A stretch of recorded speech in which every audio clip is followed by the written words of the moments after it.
1750, 1760, things were happening out here. And people were out here, they were looking for land, they were exploring, there were settlements going on out here, and they were fighting the Indians. It was not a safe place, and there was great conflict.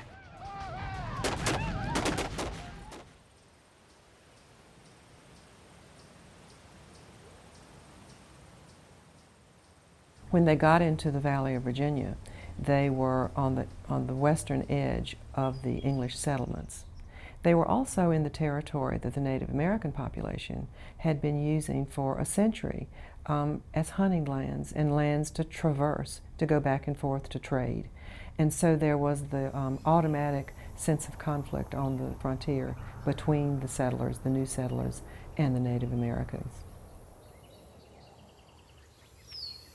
Mary Draper Ingalls was captured by the Shawnee Indians in 1755 from Draper's Meadow, which is now near Blacksburg, and was carried into captivity into Ohio and then Kentucky, and escaped and walked back here, and that's documented. So you know, that, and we're proud of that and what she had to go through, but she lived here subsequent to her return from captivity.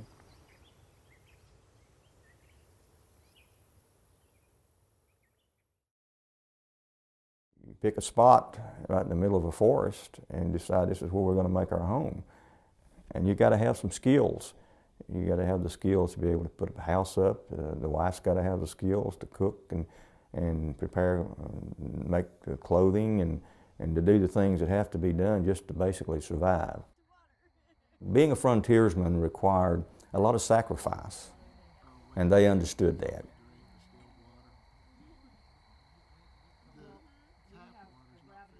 They had to travel in the winter because, and one thing, less threat of Indian attack in the winter. But the main reason was, of course, to get their crops in. Without crops, you failed. You would either starve or you had to go back when fall came. You literally worked, you survived day by day.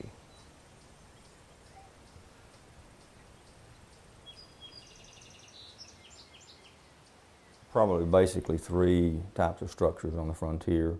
There was the basic log cabin, which is primarily a family home.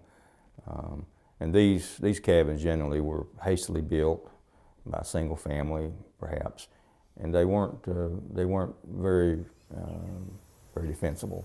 And then there was structures similar to the Anderson blockhouse. The Anderson blockhouse was a family home built by John Anderson and his wife Rebecca as their family home right after they got married, but it was also built to be a defensible structure. And some of these, they called them stations. Then there was the fort, which typically was a palisaded fort that had more than one blockhouse or more than one cabin associated with it. And forts were generally places where not only people lived, but militia units might be garrisoned there at one time or another. And each of these provided an increasing level of protection, both from raiding parties, wild animals. It's amazing what an angry bear can do in terms of getting access to what they perceive to be a meal. Here on the frontier, we didn't have an organized, what we call a regular army. We had militia companies. The men in the county would raise a company, and it was up to the company to defend the county. And that's what we see in 1775, 76. We have what we call committees of safety being formed. It was these very same people who formed the militias to protect the settlers against the Indian attacks that were called upon to protect this area also in the Revolutionary War.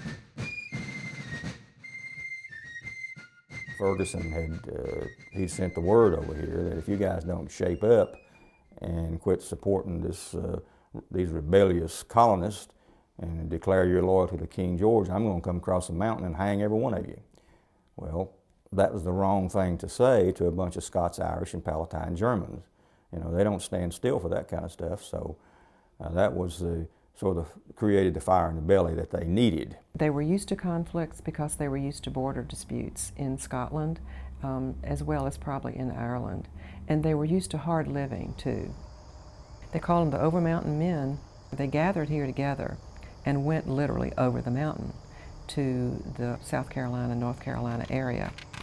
In a battle that lasted for about 1 hour, or a little bit more than 1 hour, they defeated Ferguson and his men.